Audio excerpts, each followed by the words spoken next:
Class 12 Bihar board के 7वां chapter का नाम है ओ सदा नीरा, जिसका लेखक है जगदीश चंद्र माथुर जी और यह पाठ जो है ना एक निबंध है।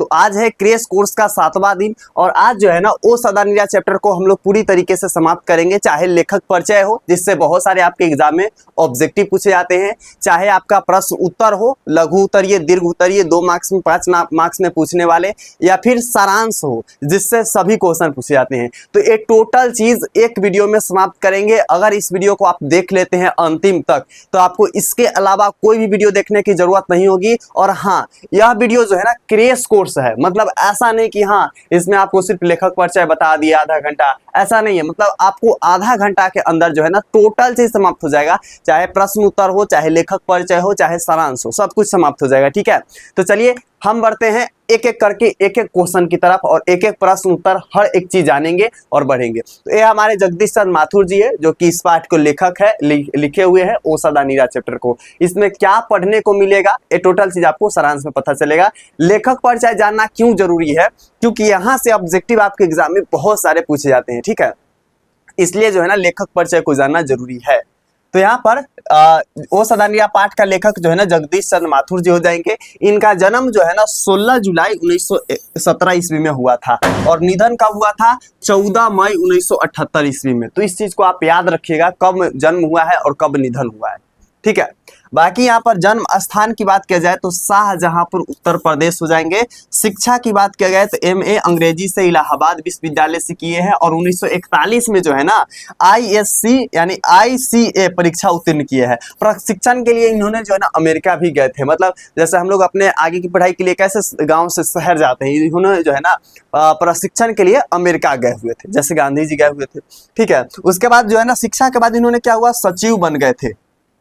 शिक्षा जैसे प्राप्त कर लिए उसके बाद क्या हो गए, सचिव हो गए थे। सम्मान की बात की जाए इन्होंने कौन कौन सा सम्मान मिला हुआ है, तो देखिए इनको ने जो है ना कालिदास अवार्ड तो मिला है, उसके अलावा विद्या वारिधि मिला है और कालिदास अवार्ड भी मिला है और बिहार राजभाषा पुरस्कार से भी इन्हें सम्मानित किया गया है। यानी बिहार के जो राजभाषा है ना उसके लिए भी इन्हें सम्मानित किया गया है। तो इस चीज को आपको याद रखना है, समझे। चलिए कृतिया की बात किया जाए, इनको कृतिया क्या क्या है, तो मेरी बांसुरी हो जाएंगे, भोर का तारा हो जाएंगे और जो है ना ओ मेरे सपने, ये जो है ना VVI ये लोग का कहेंगे। इसमें से कोई एक पूछ देगा और पूछेगा कि यह किसका निबंध है, यह किसका रचना है, तो आपको याद रखना है। ठीक है जी, चलिए कोणार्क हो जाएंगे, बंदी हो जाएंगे, शारदिया हो जाएंगे, पहला राजा दशरथ नंदन और जो है ना यहाँ पर कुबर सिंह की टेक, गगन सांबरी और 10 तस्वीरें। तो ये इनके क्या हो जाएंगे, VVI रचना हो जाएंगे जो आपके एग्जाम में पूछे जाएंगे ऑब्जेक्टिव के तौर पे। तो इसको याद रखिएगा। सारा का PDF हम टेलीग्राम पे प्रोवाइड कर देंगे, उसका लिंक टेलीग्राम का डिस्क्रिप्शन बॉक्स में दे देंगे, वहां से जाकर के आप ज्वाइन कर लीजिएगा और PDF डाउनलोड कर लीजिएगा। ठीक है, चलिए आगे हम लोग यहाँ पर क्या आते हैं जी, तो यहाँ पर आते हैं सारांश। ठीक है, देखिए प्रस्तुत निबंध ओ सदा नीरा जगदीश चंद्र माथुर द्वारा लिखी हुई पुस्तक बोलते क्षण से लिया गया है, जिसमें उन्होंने गंडक नदी और उसके किनारे की संस्कृति और जीवन की प्रवाह को दिखाया है। कहते हैं यह जो निबंध है ना ओ सदा नीरा, यह बोलते क्षण से लिया गया है। बोलते क्षण एक पुस्तक का नाम है जहां से इन्होंने लिए हैं ओ सदा नीरा पाठ के। और इसमें जो है ना एक नदी के बारे में चर्चा किया गया है। नदी का नाम क्या है, गंडक है और उसके जो है ना आसपास जो जैसे नदी के किनारे रहते हैं ना जो लोग, उसकी चर्चा किए गए हैं और जो उनकी धाराएं हैं ना उस चीज को चर्चा किए गए हैं, समझे। तो आपको याद रखना है इस चीज को। चलिए तो यहाँ पर यानी कि गंडक नदी के किनारे बसने वाले सांस्कृतिक और जीवन की चर्चा किया गया है इस पाठ में। कहते हैं गंडक चंपारण में बहने वाली नदी है। गंडक कहाँ बहने वाली नदी है, एग्जाम में ऑब्जेक्टिव में पूछे जाएंगे, तो आपको याद रखना है चंपारण में बहने वाली नदी है। ठीक है, जो अपना बहाव, क्षेत्र और रास्ता बदल लिया करती है। कहते हैं कि चंपारण जो है ना गंडक जो है ना चंपारण में बहने वाली नदी है जो अपना रास्ता जो है ना अक्सर बदल लिया करती है जब भी वो बहती है। मतलब जो नदी है ना टेढ़ टेढ़ाए होकर के बहती है। ठीक है, तो वो रास्ता अपना बदल लेती है। क्यों बदलती है आपको बाद में पता चलेगा। कहते हैं भगवान बुद्ध के समय में इस क्षेत्र में घना जंगल था। किसके समय में घना जंगल था, एग्जाम में पूछे जाएंगे, तो भगवान बुद्ध के समय में घना जंगल था, जिससे पानी वृक्ष की जड़ों में रुका रहता था। बाढ़ आती थी लेकिन इतना प्रचंड नहीं आती थी। कहते थे कि जब भगवान बुद्ध था ना उस समय बाढ़ आया करता था, भयंकर वाला। ठीक है, लेकिन उस समय बहुत ज्यादा वृक्ष था। ठीक है, क्या था, बहुत ज्यादा वृक्ष था, जिसकी वजह से बाढ़ तो आता था लेकिन इतना प्रचंड नहीं आता था। क्यों, क्योंकि जो वृक्ष है ना उसकी जड़ों में उसकी जड़ों में पानी रुक जाया करती थी। अब सोचिए ना कि ऐसा ऐसा मान लीजिए बहुत सारा पेन है और पानी आ रहा है, तो सिंपल बात है, थोड़ा थोड़ा रोक रोक के पूरा पानी को फ्लो के रोक देगा। लेकिन सारा के काट ज्यादा तो कितना स्पीड में पानी होगा, सोचो। ऐसे ही हुआ करता है। जब भगवान बुद्ध थे उस समय बहुत ज्यादा क्या था, घना जंगल था। कहते हैं कि एक बार गयासुद्दीन तुगलक ने हरि सिंह देव पर आक्रमण करने के लिए जो है ना जंगलों को काटना, तब से जो है ना जंगल कटते चले गए। कहते हैं कि जैसे दो राजा थे, ठीक है, दो राजा थे, गयासुद्दीन तुगलक ने हरि सिंह राजा पे आक्रमण करने के लिए जंगल को काटे, और जैसे ही काटे जंगल को, काटना जंगल शुरू हो गया, मतलब एक के बाद एक कटना शुरू हो गया, ऐसे करके काटना जंगल शुरू हो गया और आज तक रुका नहीं, मतलब लगातार कटते चला गया। ठीक है, कहते हैं कि बहुत से जो है ना बहुत से महात्माओं और संतों ने इसके किनारे तप और तेज पाया है। कहते हैं जो ये नदी है ना, ये नदी है, इसके किनारे बहुत सारे महात्मा, ठीक है, बहुत सारी महात्मा ने जो है ना अपना तेज प्रताप, यहाँ पर तेज और ताप, मतलब जो अपना मनोकामना होता है ना वो पूरा किए हैं। सिंपल सी भाषा में अपना बात किया जाए तो, ठीक है, मनोकामना को क्या किए हैं, पूरा किए हैं। लेकिन गंडक कभी गंभीर जो है ना गंभीर नहीं बन सकी। कहते हैं इतने सारे तेज पाया है, अपनी मनोकामना के पाया है महात्माओं ने, बुद्धों ने, ठीक है, लेकिन गंडक ने क्या है, अभी तक अपनी जो है ना गंभीर समस्या नहीं खड़ा की है। कहते हैं कि जिसके कारण इसके किनारे पर तीर्थ स्थल भी जो है ना अस्थाई नहीं रह सके, और इसके कारण जो है ना यहाँ पर तीर्थ स्थल जो है ना मतलब घूमने वाला स्थल, ठीक है, जिसको कहते हैं तीर्थ स्थल, मतलब घूमने वाला स्थल भी अस्थाई, मतलब एक जगह नहीं रह सका, कभी यहाँ कभी वहां कभी वहां, ऐसे करके चेंज होते रहा। समझे? चलिए आगे हम लोग का क्या है यहाँ पर देखिएगा। कहते हैं कि गंडक ने कई स्मृतियां नहीं छोड़ी है। स्मृतियां मतलब क्या होता है ना कि पूरी चीज, जिसमें नदी, तालाब, घर, भवन A to Z आ जाए, उसी को कहते हैं क्या, स्मृतियां कहते हैं। तो कहते हैं कि गंडक ने कोई भी स्मृतियां नहीं छोड़े, भवन, मंदिर, घाट कुछ भी नहीं छोड़ा। हवाई जहाज से देखने पर गंडक घाटी के दोनों ओर बहुत सारे ताल दिखाई पड़ते हैं। कहते हैं कि जब बाढ़ आता है ना, गंडक मतलब नदी, नदी क्या है, बाढ़ लाता है, ठीक है, सिंपल बात है। तो जब बाढ़ आता है ना तो क्या होता है, वो ऐसा नहीं समझता है कि यह मंदिर है तो इसको नहीं डुबाएंगे, इसको नहीं तोड़ेंगे, सिर्फ घर को तोड़ेंगे, नहीं, वो आता है तो सबके लिए सिमिलर आता है, चाहे वो नदी हो, चाहे वो घर हो, कोई भी चीज हो, भवन हो बड़ा बड़ा, ठीक है, वो सबको दहाते हुए, सबको तोड़ते हुए, सबको बहाते हुए अपना ले जाता है। ठीक है, तो ये कहते हैं कि कोई भी स्मृतियां नहीं छोड़ी है गंडक।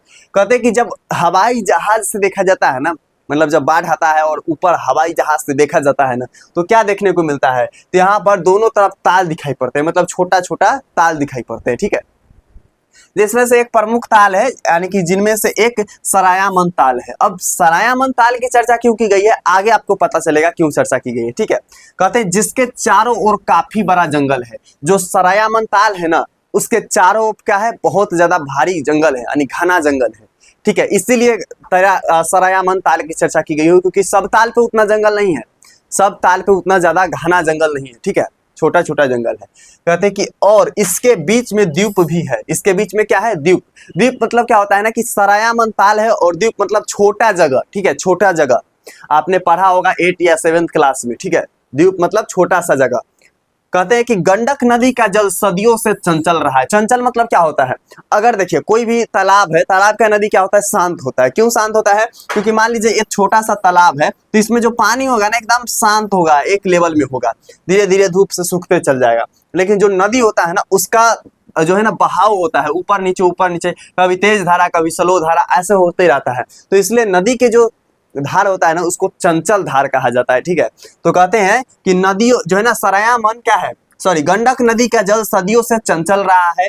ये ऑब्जेक्टिव आपको एग्जाम में VVI लगा लीजिएगा, पूछे जाएंगे। ठीक है, इसने जो है ना कई तीर्थ तोड़े हैं। मतलब तीर्थ मतलब घूमने वाला जो जगह, जो बाहर से लोग आते हैं ना, वो घूमने जाते हैं वो तीर्थ स्थल पे। ठीक है, तो कहते हैं कि इन्होंने कई तीर्थ तोड़े हैं। ठीक है, ऐसा नहीं कि हाँ सिर्फ यही तीर्थ तोड़े, बहुत सारे तीर्थ तोड़े हैं। कहते हैं कि अब खंडहर दिखाई पड़ते हैं, और जो तीर्थ है ना, मतलब जो घूमने वाला जगह है ना, उसको तोड़ने के बाद वो क्या, वो ऐसे ही पहले जैसा खूबसूरत थोड़ी दिखेगा। सिंपल सी बात है, वो खंडहर दिखेगा, लगता है यहाँ पर वर्षों से कोई आया ही नहीं है ना, तो ऐसा दिखेगा। कहते हैं कि भैंसा लोटन में भारतीय इंजीनियर जंगल के बीच निर्माण कार्य कर रहे हैं। अब निर्माण कार्य जो भैंसा लोटन कोई जगह का नाम है, ठीक है, उसमें भारत के इंजीनियर जो है ना निर्माण की कार्य यानी कि कोई चीज नया बना रहे हैं, ठीक है। कहते हैं कि ये जो है ना ये नहरों लेखक कहते हैं कि ये नहरें लेखक को नारायण की भुजाएं प्रतीत होती है। कहते हैं कि जो ये नहरें हैं ना, मतलब नहर, नहर मतलब क्या होता है, तालाब, नहर, जो पानी गिरता है, ठीक है, वो क्या करते हैं, नारायण को भुजाएं प्रतीत होती है। जो भगवान नारायण को जानते हैं ना, नारायण भगवान को जिसका 4-5 भुजाएं होती है, ठीक है, एक में चक्कर रखले रहता है और को बहुत सारा चीज। कहते हैं कि और बिजली की तारों का जो है ना जाल इसका चक्र प्रतीत होता है, और जो बहुत सारे बिजली के तार है ना वो जो है ना इनका चक्र प्रतीत होता है। कहते हैं कि लेखक मन ही मन इंजीनियरों और मजदूरों को नमस्कार करते हैं। क्यों नमस्कार करते हैं? क्योंकि कहीं तो उपयोग किया जा रहा है ना। देखिए जो नदी होता है ना उसका अगर धार तेज होता है ना तो उससे बिजली क्या किया जाता है, प्रोवाइड किया जाता है, ठीक है, मतलब उसमें पंखा वंखा मोटर वोटर लगा करके वहां से बिजली प्राप्त किया जाता है, ठीक है। तो इस तरीके से कहते हैं कि इंजीनियर को क्या करते हैं, नमस्कार करते हैं। चलिए जी, यहाँ पर कहते हैं कि लेखक कहते हैं ओ सदानीरा, ओ चक्र, ओ नारायण जी।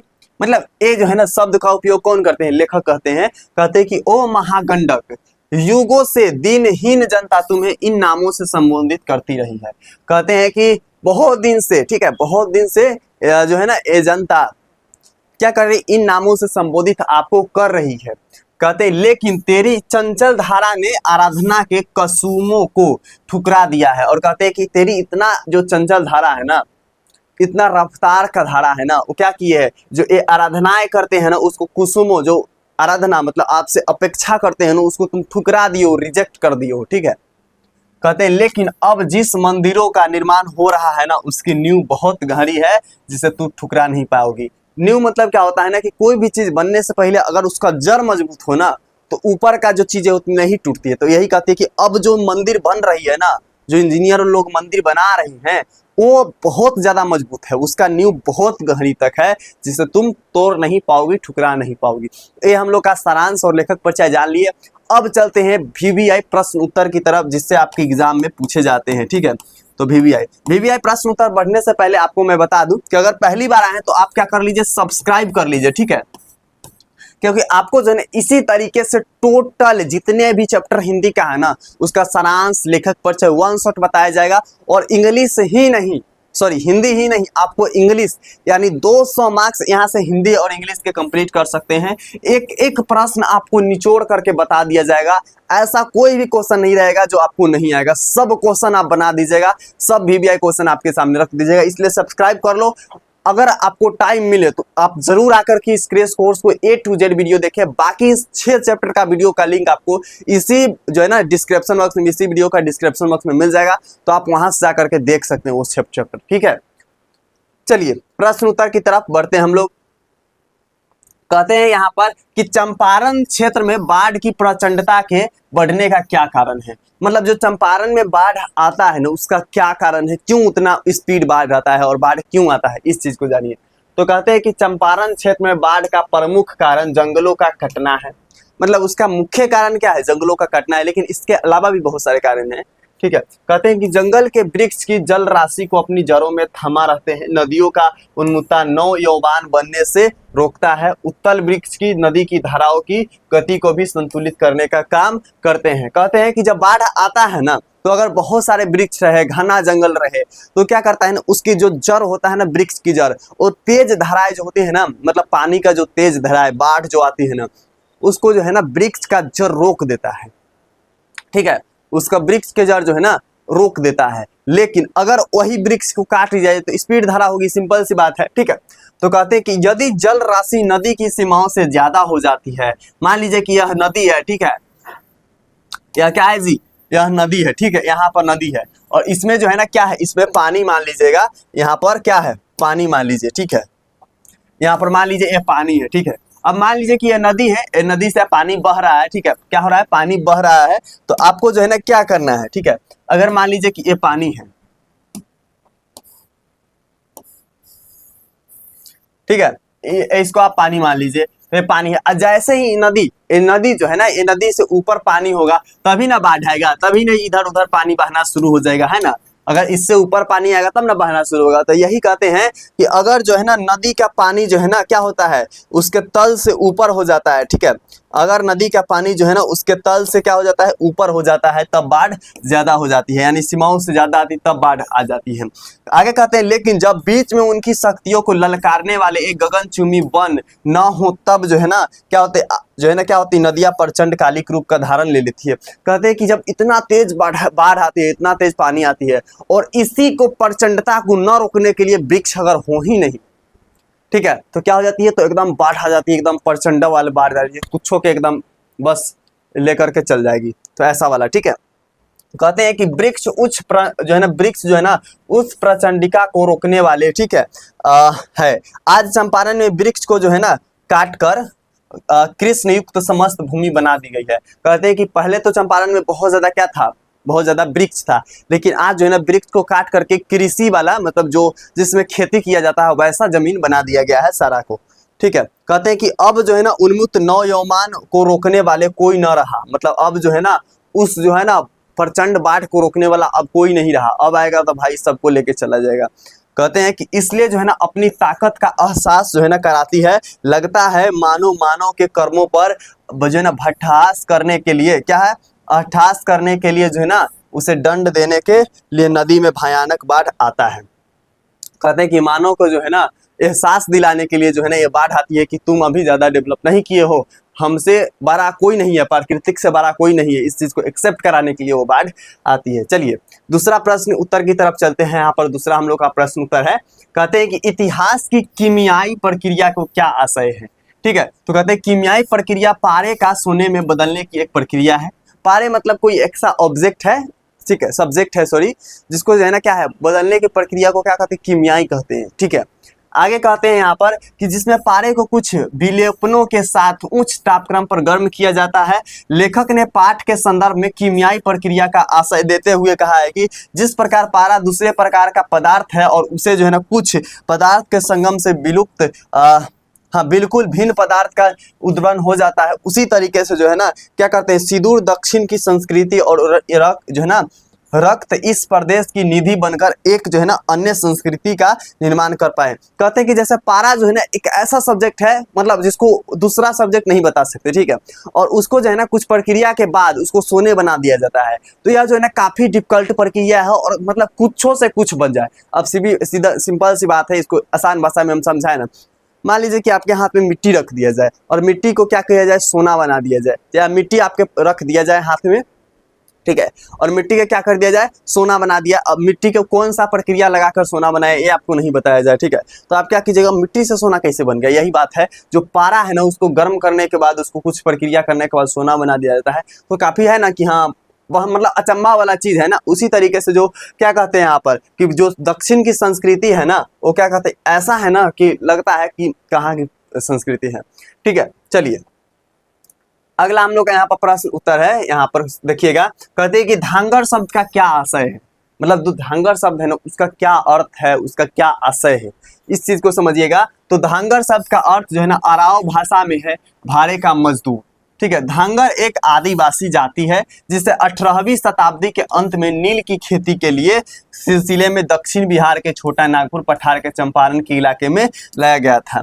अब समझिएगा कि धांगर जो है ना एक जाति है, ठीक है, जैसे बहुत सारी जाति होती है ना, राजपूत ब्राह्मण ऐसे करके, एक धांगर जो है ना क्या है, एक जाति है।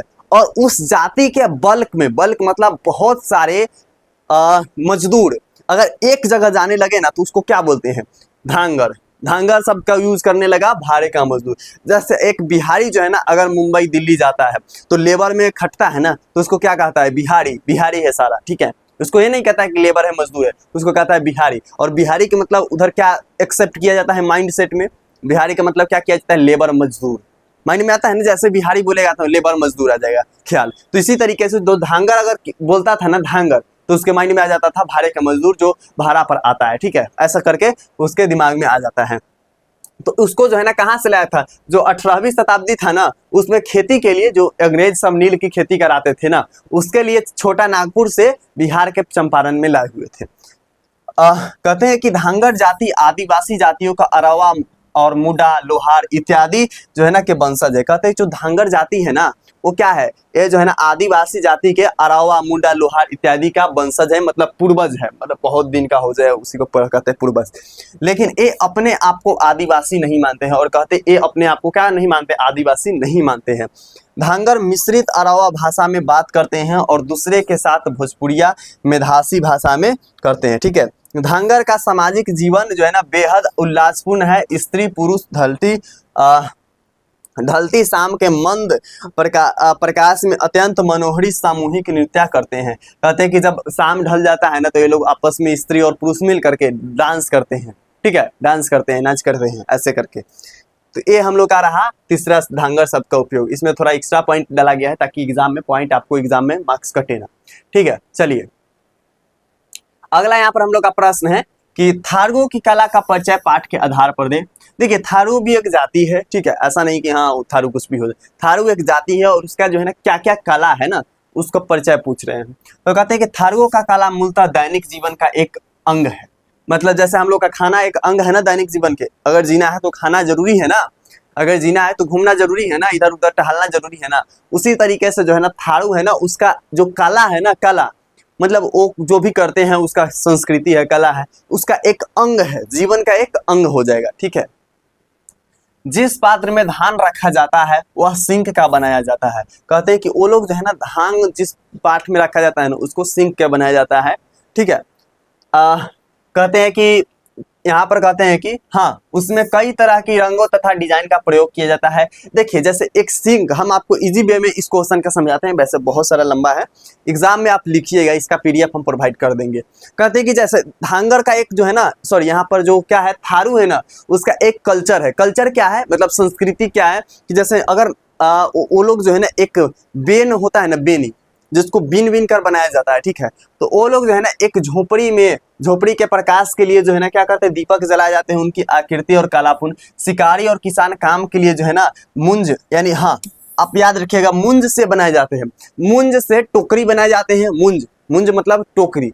मुंज जो है ना किसी पदार्थ का नाम है, गांव में सिप वगैरह देखते हैं वही। तो मुंज जो है ना, मुंज से टोकरी बुन बुन कर बनाया जाता है और उसको जो है ना अलग अलग कलर से पेंट किया जाता है। ठीक है, और उसको अलग अलग कलर से पेंट करने के बाद क्या करते हैं उसमें जो है ना सीप, सीप मतलब समुद्र में पाया जाता है, छोटा छोटा नहीं होता है, उसका झालर लगाया जाता है। और झालर लगाने के बाद जो है ना वो आपस में जो टकराता है तो बजता है। और जब नई नवेली दुल्हन आती है ना, नई नवेली मतलब जिसका नया नया शादी हुआ है, तो उसका अगर पति अगर खेत में काम करने जाता है, जैसे पहले जो है ना बैल वगैरह से खेत को जोता जाता था या किसी भी काम के लिए उसका पति जो है ना खेत में काम करने जाता है, तो वह नई नवेली दुल्हन मतलब जिसका नया नया शादी हुआ है वो उसी मुंज की बनाए हुए कलरफुल टोकरी में जिसमें सीप झालर लगा हुआ है ना उसमें खाना रख करके, ठीक है, और लेके जाती थी अपने पति के लिए खिलाने के लिए। ठीक है, तो इसी को जो है ना एक हम लोग क्या कहते हैं थारू का कल्चर कहते हैं। ये टोटल चीज इस क्वेश्चन में बताया गया है। तो आप इजी वे में लिख सकते हैं ना कि मुंज से बनाए गए टोकरी को कलरफुल से रंग करके और उसमें खाना वगैरह लेकर के जाते थे। आप अपना से तो लैंग्वेज बनाकर लिख ही दीजिएगा, बाकी यहाँ पर है, अब इसका स्क्रीनशॉट ले लीजिएगा, आपको पता चल जाएगा। ठीक है, चलिए आगे हम लोग का प्रश्न यहाँ पर आते हैं। ठीक है, यहाँ पर बहुत प्यारा सा प्रश्न है। कहते हैं कि अंग्रेज नीलहे किसान पर क्या अत्याचार करते थे। ठीक है, जो नीलहे किसान थे ना उस पर अंग्रेज क्या अत्याचार करते थे, तो अंग्रेज नीलहे किसान पर बहुत सारे अत्याचार करते थे। किसानों से जबरदस्ती नील की खेती कराई जाती थी। ऐसा नहीं था कि किसान जो है ना अपना मन से खेती करते थे, उससे जो है ना जबरदस्ती खेती कराई जाती थी। क्यों?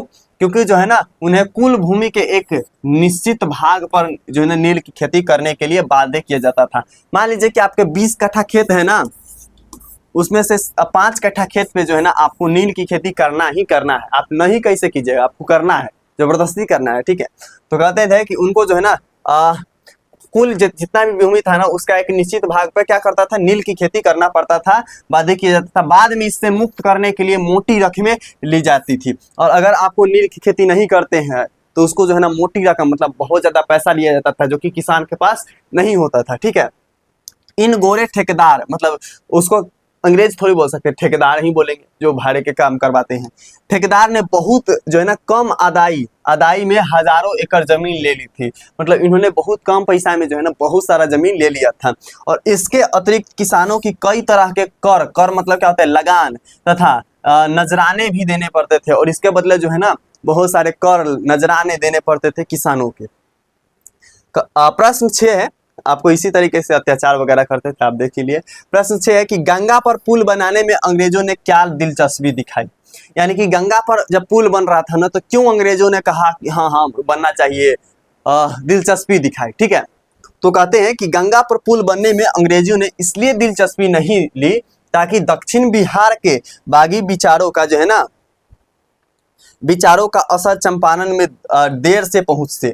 इस तरफ चंपारण पर वर्षों तक ब्रिटिश साम्राज्य की छत्रछाया वाला जो है ना शासन चलता रहा। कहते हैं कि जो गंगा पर पुल बनने में अंग्रेजों ने इसलिए दिलचस्पी नहीं दिखाई ताकि दक्षिण बिहार के बागी विचारों पर, कहते हैं कि जो दक्षिण बिहार है ना, दक्षिण बिहार उस पर अंग्रेज लोग राज करते थे। और अगर गंगा पर पुल बन जाता है ना, गंगा पर अगर पुल बन जाता तो वो सोचते थे कि उधर का जो पश्चिम वगैरह का है ना, पश्चिम वगैरह के उधर के लोग आकर के ये जो है ना इसको भी आज़ाद करा देगा दक्षिण बिहार के लोग के। इसलिए जो है ना इन्होंने कहा कि गंगा पर पुल नहीं बनना चाहिए। ठीक है, बस ये हम लोग का प्रश्न उतर रहा है। बाकी हम लोग 8वां चैप्टर सिपाही की माँ, जिसका लेखक है मोहन राकेश, नेक्स्ट वीडियो में देखेंगे।